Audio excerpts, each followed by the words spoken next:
자, 오늘은 바벨론의 포로가 되는 과정과 그리고 거기에서 놓아주시는 그 하나님의 섭리를 살펴보겠습니다. 우리 같이 기도합니다. 고마우신 우리들의 아버지 하나님,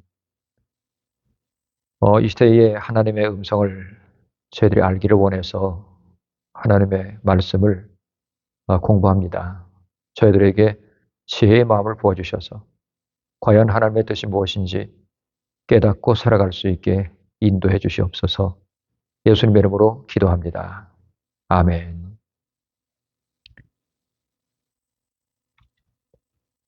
우리가 역사를 공부한다고 하는 것은 옛날에 어떤 일이 있었는지 먼저는 흥미를 가지고서 시작한다고 할 수 있겠는데, 단순히 어떤 이야기거리로 삼기 위한 흥미가 아니라 오늘의 시대가 어디로부터 비롯되었는지를 깨닫고, 그리고 오늘을 해석하고, 그리고 미래에 과연 바른 길로 가는 것이 어떤 것인지를 가늠하기 위해서 역사를 공부하죠. 이 성경 속의 역사는 굉장히 방대합니다. 왜냐하면 천지창조로부터 시작해서 인류의 역사의 일부들을 어떤 줄기를 가지고서 설명하고 있기 때문입니다. 그럼에도 불구하고 성경 말씀은 온 천지의 일들을 전부 다 수록하고 있는 백과사전 같은 것은 아닙니다. 성경의 책은 66권으로 되어 있는데, 이 모든 성경의 말씀이 수많은 시대 동안에 수많은 서사에 의해서 수많은 나라들에 의해서 또 지어졌죠. 또 형식도 다양합니다. 역사서도 있고 시도 있고 그리고 이 서신서도 있고 그리고 묵시서도 있고 여러 가지 형태들이 있습니다. 이런 모든 형태들이 놀랍게도 하나의 이야기를 하고 있다는 것, 이것이 굉장히 중요한 이야기죠. 어떻게 하나의 책이 수천 년 동안 기원 전부터 기원 후까지 적혀지는데 어떻게 이렇게 하나의 통일성을 가질 수 있는가? 이건 신비입니다. 왜냐하면 성경은 하나님의 말씀이기 때문이지요. 지난 주일날 하나님의 말씀이라는 의미에 대해서 살펴드렸습니다. 이 책이 단순한 문자가 아니라 하나님이 이 지상에서 하나님의 모든 그 섭리를 이루어 가시는 능력, 그리고 성취하시는 그 말씀을 통해서 이루어 가시는 그 모든 역사들이 성경 속에 기록되어 있기 때문입니다. 그럼에도 불구하고 하나 우리가 주의해야 될 것이 있는데, 인터넷을 보시게 되면은 여러 사상들을 가진 여러 계파의 사람들이 성경의 역사들을 추론하고 거기에 대해서 설명을 하는 것들이 있습니다. 근데 그 하나하나가 다 같은 것은 아닙니다. 연도가 다르기도 하고 스토리의 중요성을 다르게 부각시키기도 합니다. 따라서 우리가 성경을 읽는 데 있어서 눈이 중요하다는 것을 알 수가 있지요. 우리가 어떤 눈을 가지고 어떤 채를 가지고서 성경을 읽느냐에 따라서 이야기가 다르게 해석되고 심지어는 연도마저도 다르게 강조되기 때문입니다. 성경의 연도는 확실한 것과 또 모호한 연도가 섞여 있다는 것을 기억해 주시기 바랍니다. 확실한 연도는 확실하게 여러 가지 문서를 통해서 분명하게 연도가 드러나는 것을 얘기하는데요. 연도가 드러나지 않고 모호한 경우들이 굉장히 많이 있습니다. 이때에는 어떤 사건이 이루어졌는지 그 본문을 보고 그 다음에 여러 다른 주변의 나라들의 고대 문서들을 살펴보면서 비교 분석해서 연도를 어느 정도 추론하는 것입니다. 그렇기 때문에 제가 오늘 말씀드린 연도가 아주 정확하게 꼭 들어맞는다라고 생각하지는 마시고, 이 정도의 부근에 이 일이 일어났다. 이것은 분명한 사실이다. 여기까지 생각하시면 되겠습니다. 우리가 성경에 있는 눈을 이렇게 바라보면 좋아요. 성경을 연도별로 이해하지 마시고 사건별로 이해하시기 바랍니다. 성경은 꼭 어떤 연도를 말씀하시기 위해서가 아니라 사건의 중심을 가지고서 그 흐름을 얘기하는 것이기 때문에 우리가 성경을 읽을 때 사건을 통해서 어떤 흐름이 이루어지고 있는지를 우리가 바라보는 거예요. 그렇게 되면 성경을 바르게 읽을 수가 있습니다. 자, 그러면 본론으로 들어가서 먼저 바벨론의 포로가 되는 과정에 대해서 살펴드립니다. 바벨론의 포로의 과정은 크게 1차, 2차, 3차에 걸쳐서 이루어졌고 모두 바벨론 느부갓네살 왕에 의해서 이루어졌습니다. 이때 느부갓네살 왕은 느부갓네살 2세입니다. 자, 그러면 하나를 말씀드리고 싶은데요. 성경을 보시게 되면은 이 누구누구 2세, 누구누구 3세 이렇게 나온단 말이에요. 근데 그것은 꼭 연도별로 얘기하는 것도 아닙니다. 그러니까 아버지, 아들, 그다음에 그 아들의 아들 이렇게 대를 하나씩 넘어가면서 1세, 2세, 3세라고 말하고 있지 않습니다.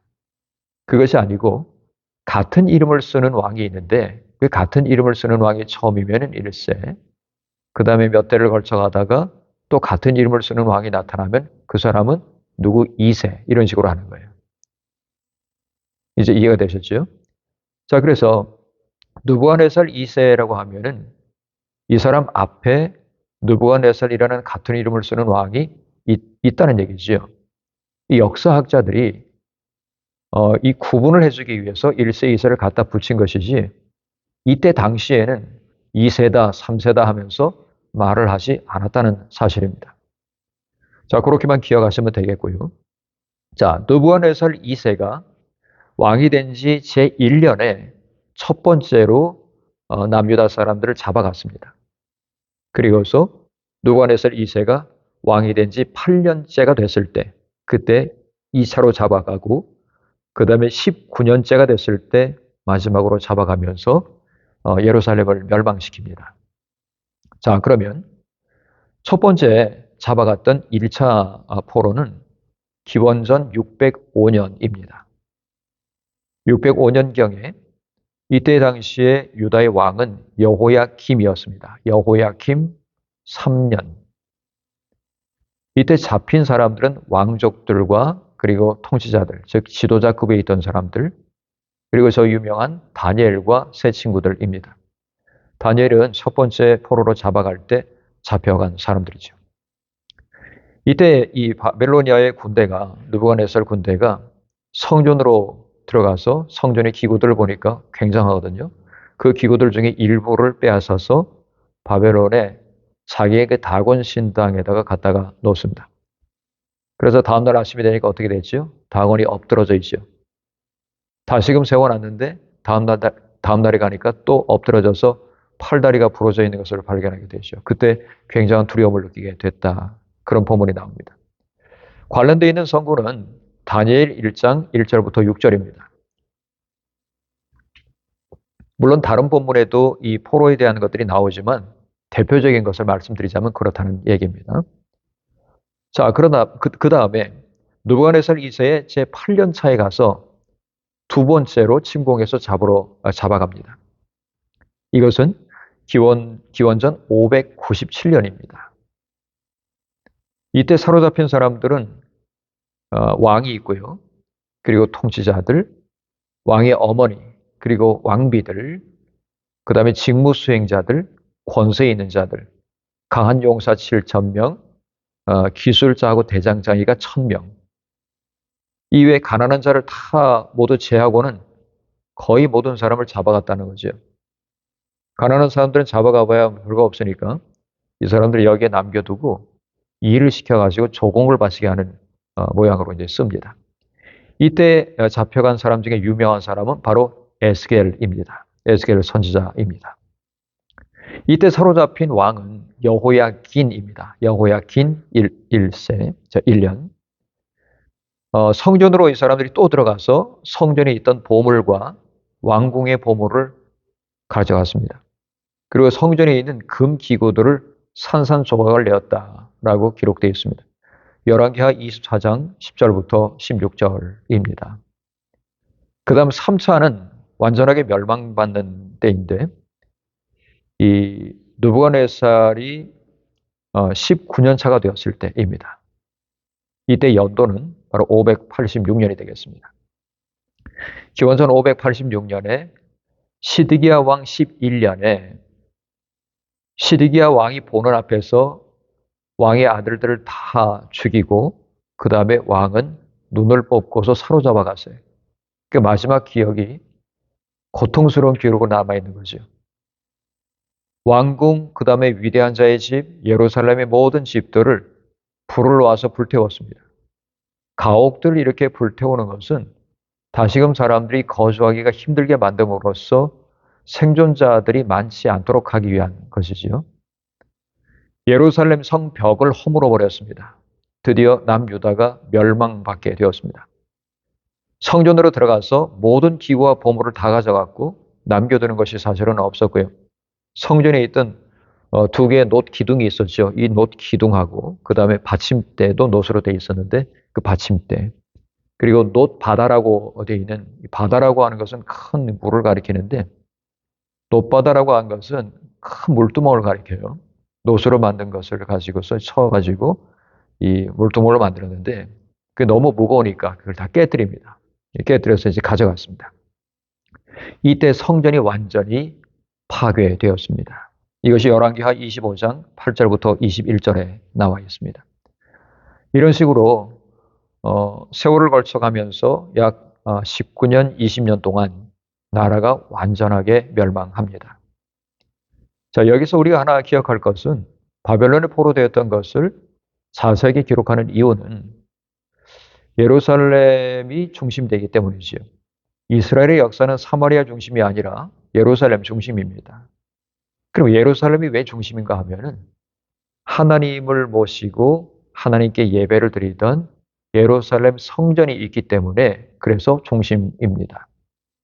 예루살렘 성전은 하나님과의 관계 그리고 하나님과 백성들이 어떤 관계를 맺으면서 잘했든 잘못했든지 이런 모든 것들을 설명해 줘야 되기 때문에 모든 역사에 있어서 이 기준이 되는 바로 예배와 기도의 집인 예루살렘 성전이 회파되는 것과 다시금 세워지는 것을 중심으로 해서 역사가 기록되고 있는 겁니다. 사마리아나 다른 지역 같은 경우에는 예루살렘 지역을 설명하기 위해서 부차적으로 그 관계 설명을 위해서 잠깐씩 이제 등장하는 것이죠. 따라서 엄밀하게 말하자면은 이 성경의 역사라고 하는 것은 역사서는요. 북이스라엘 중심이 아니라 남유다 중심이라고 할 수가 있습니다. 예수님께서도 이 다윗의 자손으로 오셨지요. 이 다윗의 자손으로 오셔서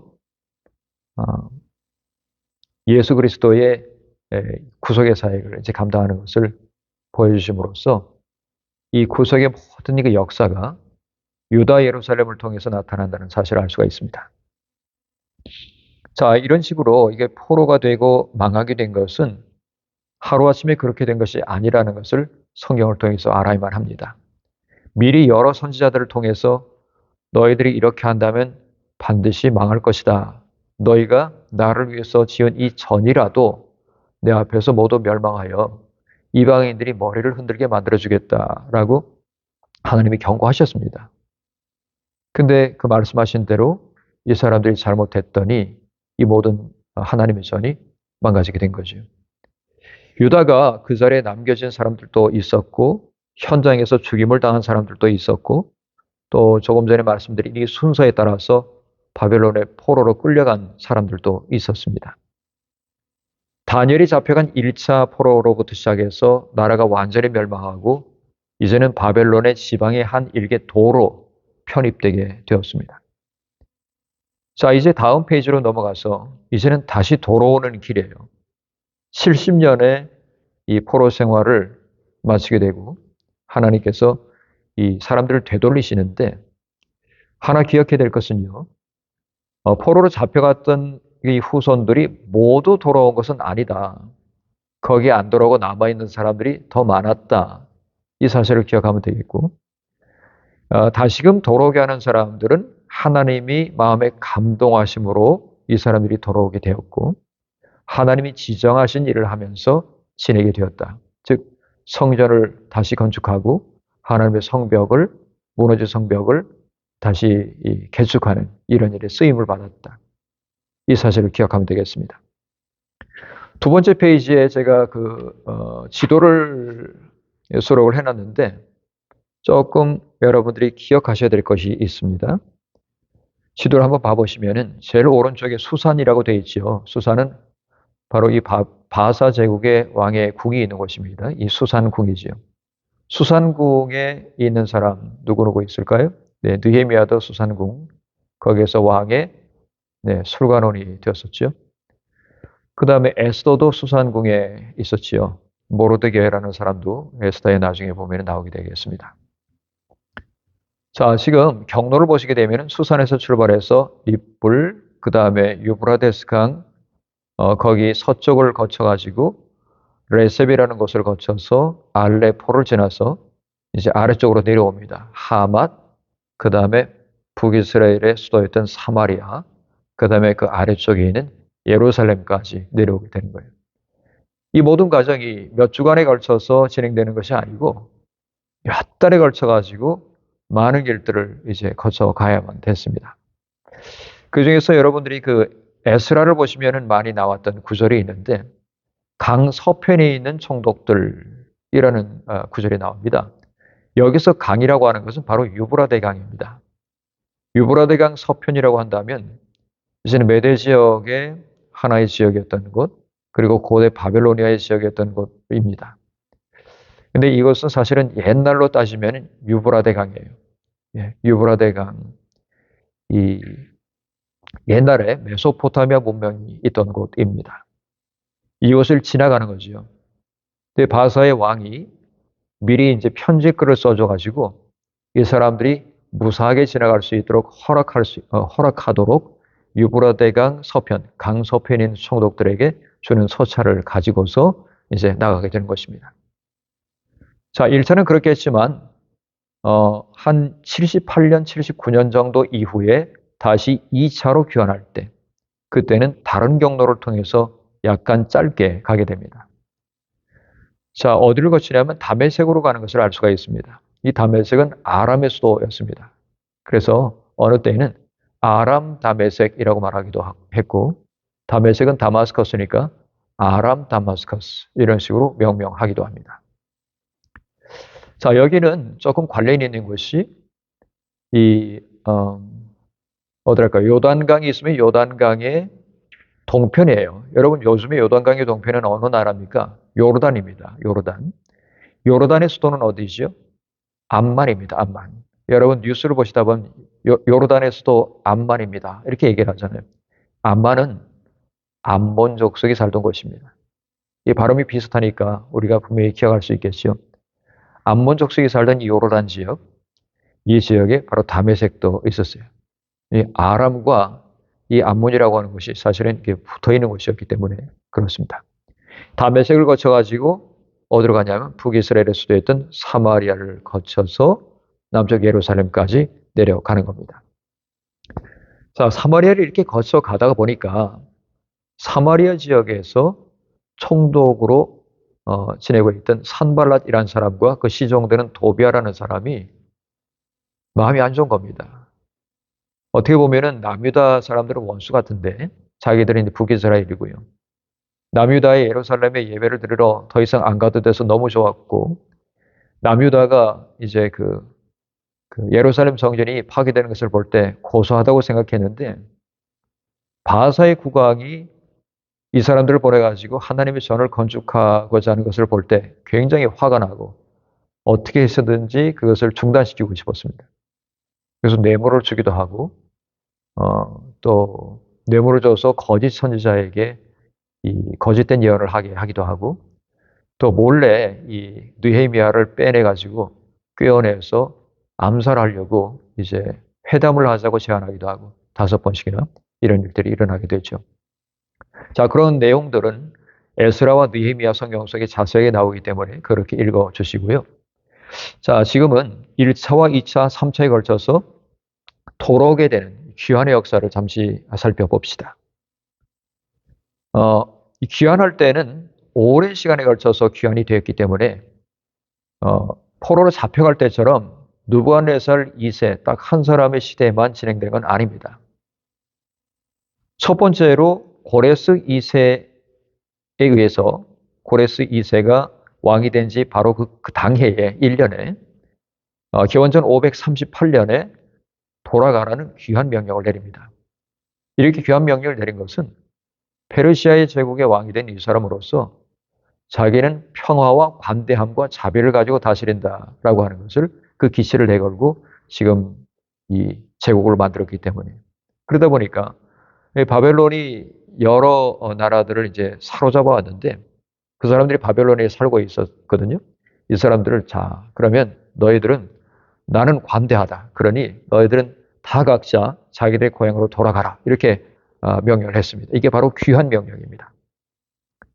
귀환 명령이 538년에 내려졌는데 근데 갑자기 여러분 집도 이사하려면 한참 걸리잖아요. 그것처럼 준비를 해가지고 이제 일어나는 겁니다. 그래서 실제로 출발한 것은 다음 해 538년 그 다음에 거기 가서 이 각자의 족속에 맞는 자기의 고향으로 지파의 땅으로 가서 이제 성읍에 살게 되고요.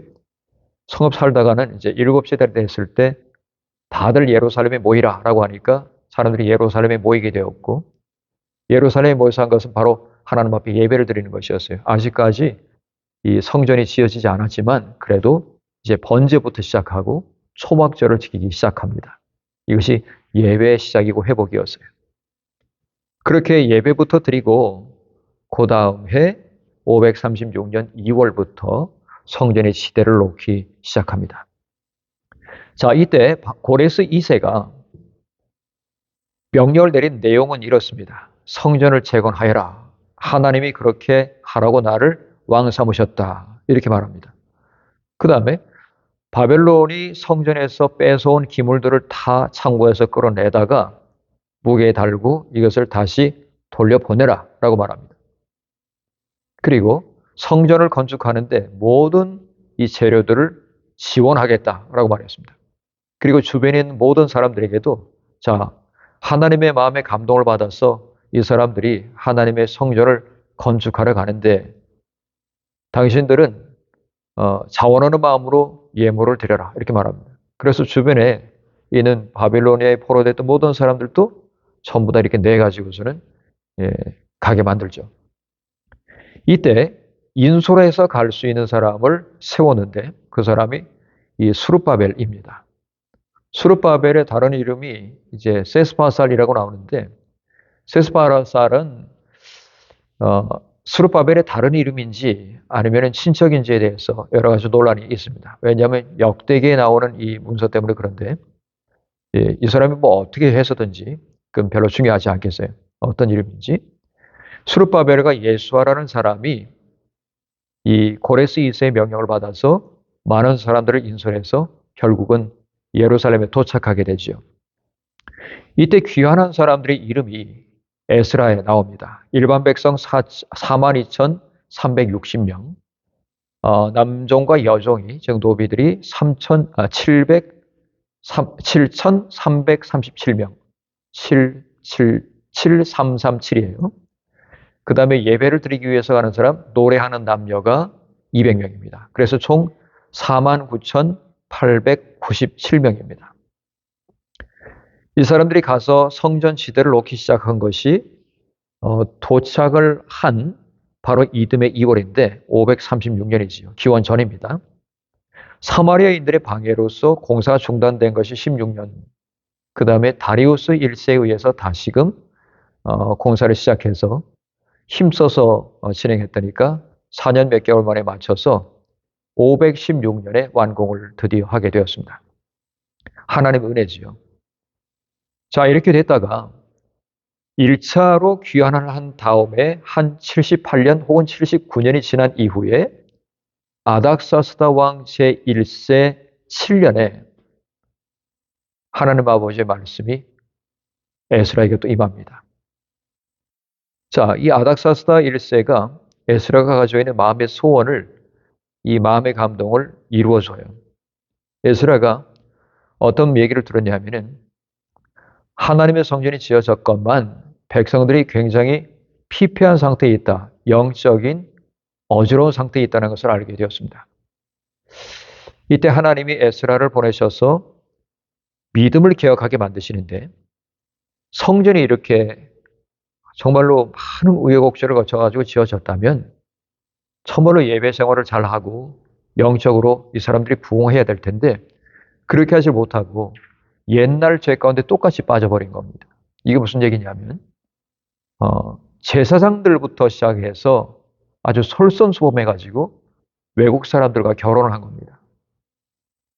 외국 사람들과 결혼했다는 것은 신앙의 순수성을 인정하지 않고 우상 숭배하던 사람들과 이제 멍해를 가시게 하게 됐다는 얘기인데 이렇게 함으로써 혼합 종교의 모습을 점점 가지게 됐죠.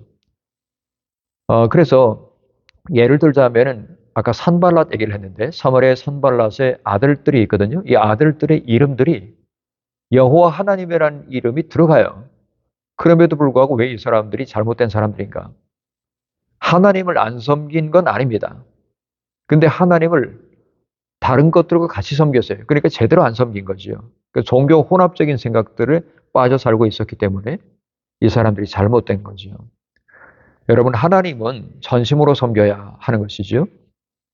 자, 아닥사스다 1세가 이 79년 만에 에스라를 인솔자로 보내면서 포로로 잡혔던 사람들이 귀환하는 것을 나라의 곳간에서 지원하겠다라고 이 국고 지원을 약속해주고 그 다음에 특히나 하나님 앞에 드리는 예배를 회복해야 되기 때문에 성직자들이 많이 가고 있었거든요. 거기를 이제 지나가는 길에 통행세를 받는 모든 것들을 이 사람들을 면제를 해줘라라고 이 편지글에다가 조서를 내려줬습니다. 자, 나간 사람들이 일반 남자가 1496명, 그 다음에 레위 사람들이 38명, 그리고 성전에서 일할 수 있는 사람들 220명입니다. 그러니까 예배의 재건을 중심으로 해서 귀환시킨 것을 알 수가 있죠. 에스라는 가서 믿음을 개혁합니다. 믿음을 개혁하고 이방인들과 자폰을 한 사람들을 불러다가 책망하고 죄 지은 것을 돌이키기 위해서 이제는 그 사람들과 그 사람들의 소생을 돌려보내라. 증서를 써줘가지고 돌려보내라 라고 말합니다. 이 증서를 써주는 것은 정식으로 이 사람들이 나온 사람들이니 이 사람들이 미래를 보장하여라 라고 하는 것입니다. 그 다음 마지막 3차로 나갔던 것이 바로 아닥사스다 1세 똑같은 사람이 아닥사스다 1세 20년에 왕이 된 지 20년에 느헤미야를 보낸 것으로 나옵니다.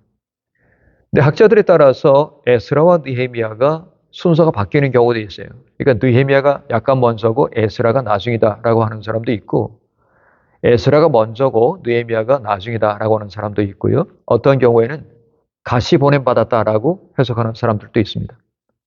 아무렴은 어떻습니까? 여러분 사건을 중심으로 해서 우리가 살펴봐야 되겠지요. 이 사건은 둘 다 사람들을 보내서 신앙을 회복하기 위함이에요. 신앙을. 아닥사스다 1세 20년이라고 할 수 있는 BC 444년 혹은 445년이라고 보기도 하는데 이때는 무너진 예루살렘 성벽을 다시금 세우는 겁니다. 성벽이 이렇게 무너졌다는 것은 성전은 멀쩡한데 다시 지어서 성벽이 무너졌다는 것은 나라가 언제든지 침공을 받을 수 있는 상태였다. 허술하게 되었다는 뜻이지요. 사실은 40군데가 넘는 곳이 무너져 있는 상태였는데 엄두가 나지 않아가지고 고생하고 있었습니다. 그런 가운데 느헤미야를 보내서 건축 자재를 또 지원해주고 무너진 곳을 재건하고 다시 돌아오라라고 이제 얘기를 했죠. 느헤미야 1장을 보시게 되면 이 사람이 왕의 술관원이 되는 부분이 나오고 느헤미야의 도처에서 하나님 앞에 짧게 간절한 기도를 드리는 느헤미야의 모습을 볼 수가 있습니다. 자, 귀환한 사람들이 누구인가에 대해서는 아무도 모릅니다. 왜냐하면 그 어디에도 문서에도 기록되어 있지 않기 때문에 성경 외의 문서에도 기록되어 있지 않습니다. 그래서 이런 이유로 어떤 사람들은 이 에스라하고 같이 간 것이 아니겠는가. 같이 이렇게 갔던 사람들이 같이 힘을 합해가지고 이런 것이 아니겠는가라고 말하기도 합니다. 결국 이분들이 했던 임무의 마침은 무너진 예루살렘 성벽을 재건하는 것이었는데 이때도 산발락과 도비야 그리고 아라비아 사람 게셈 이런 사람들이 이 모반을 꾸미고 그 다음에 죽이려고 몇 번이나 암살 시도까지 했지요. 그러나 느헤미야가 이것을 알아차리고 나가지 않았기 때문에 그는 목숨의 건짐을 받았습니다. 너무나 많은 방해에도 불구하고 단지 52일 만에 40군데가 넘는 이 모든 것을 다시 개축하고 성벽의 문까지 이제 달게 되었습니다.